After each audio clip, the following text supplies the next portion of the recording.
And we are off and running. St Johnstone looking to extend that fine unbeaten start to the league campaign. Yeah, it's Queen's Park who get on the front foot first of all, and Toby Stewart just grabbing that at the second attempt. Sidibe gets that one under control, uses Matty Folds. Josh McPake shows for him, checks back and uses Rhys McAleer. Back with McPake, he'll send that one across right footed, and it's an early big opportunity for St Johnstone. It was the head of Kai Fotheringham.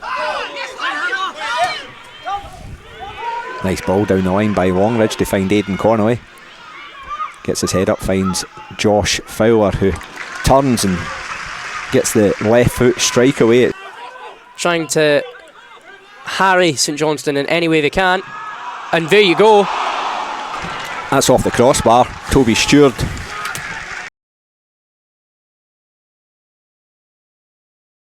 It breaks down quickly, and it's instead Queen's Park who are on the break through Charlie Fox.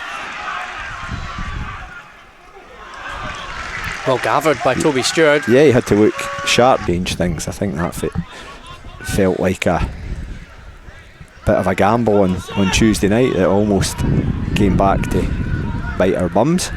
Chance here for Saints though. It's Kai Fotheringham, and St Johnstone into the lead.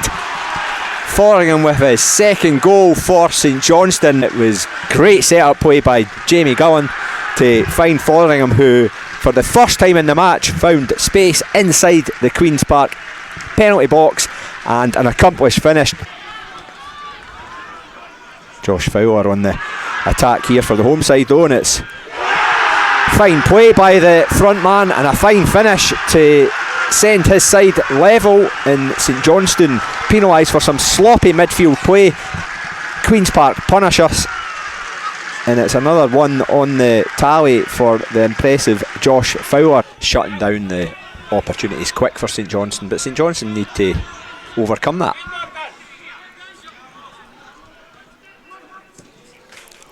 Oof, that's falls eventually for Aidan Connolly. He's got Matty Folds for company. Right footed ball, it's a nice one into the box, and chance here for Queen's Park, and it's skewed wide. Jason Holt's tackle breaks for Shields. It's a long ball into the box, falls for Josh Fowler, who skies his effort under pressure, but it was another big chance for the hosts.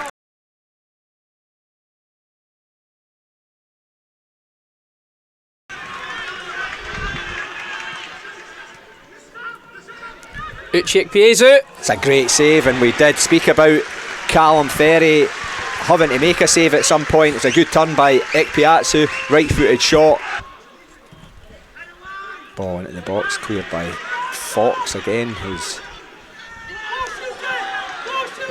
been superb, like I've said a number of occasions. Yeah, and he's deserved the praise. Not giving Saints an inch. Gullen finds McPake to dink inside, and St Johnstone are sent into a 2-1 lead by that man, Josh McPake. It's a huge goal for Saints, it feels huge. The bench are out there celebrating. It comes in the 89th minute, and St Johnstone lead 2-1. Josh McPake, it was again great set-up play by Jamie Gullen, providing the second assist of the afternoon.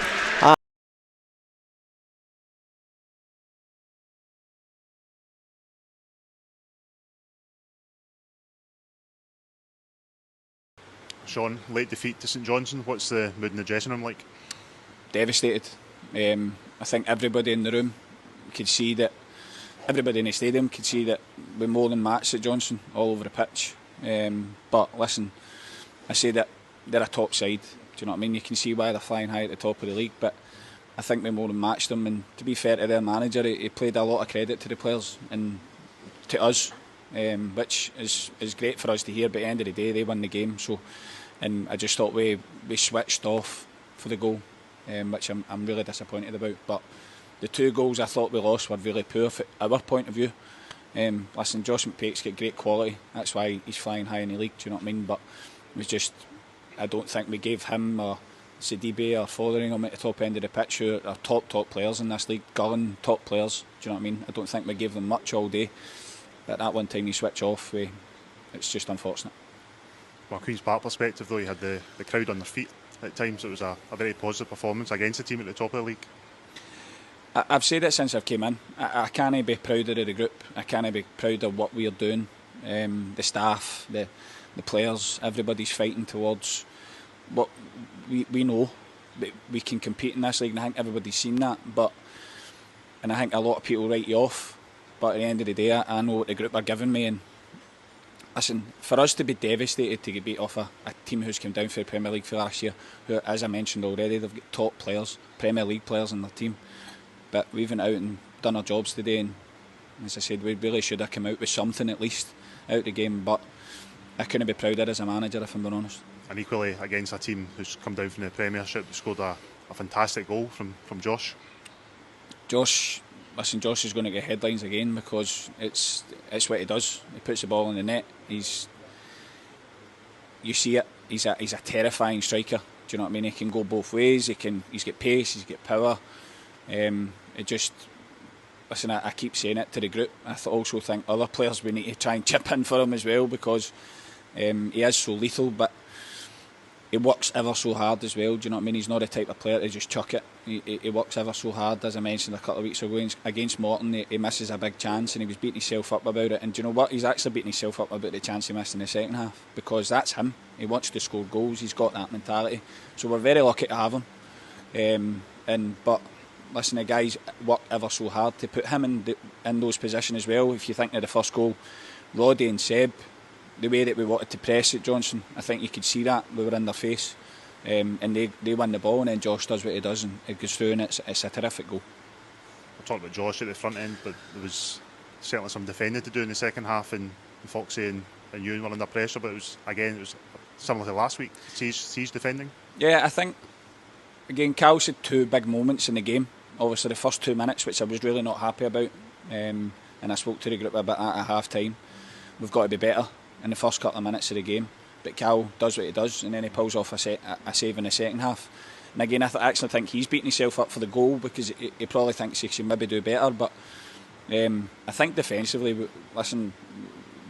been very, very good defensively. I think defending the box the way that I want us to be, in terms of making sure that we get in the right positions in the box and stuff like that. So again, that's something that the group are listening.